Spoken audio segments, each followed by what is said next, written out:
Additionner et soustraire des nombres décimaux, c'est presque comme additionner et soustraire des nombres naturels. Par exemple, dans le cas qui nous intéresse, 296,574 plus 23,454.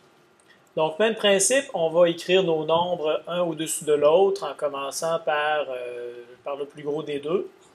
Donc, 296,574 plus notre deuxième nombre. Là, c'est important de placer vis-à-vis les nombres qui sont dans la même position. Donc, tout ce qu'on a à faire pour ça, c'est aligner ensemble les virgules. Donc, notre 23, on va le placer ici, c'est 23, et les chiffres suivants ensuite, 454. Le reste du travail se fait exactement comme avec les nombres naturels. On fait comme s'il n'y avait pas de virgule. Bref, on additionne position par position. 7 et 5, ça fait 12. Donc ici, on est rendu à 10. 1 et 6, ça fait 7 et 3, donc 10 encore.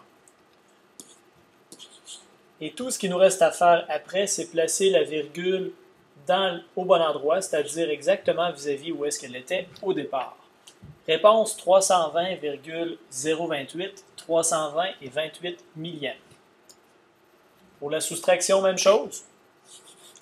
Donc 9435,47 moins notre 247,64.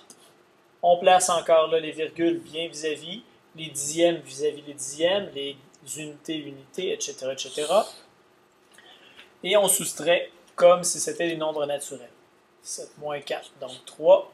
On continue. Même principe, quand il n'y a pas suffisamment de. Quand le nombre du haut n'est pas suffisamment assez grand, on va emprunter.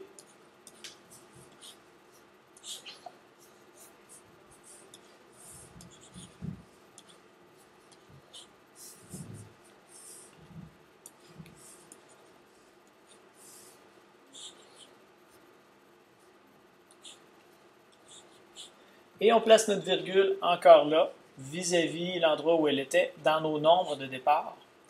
Réponse 9187,83.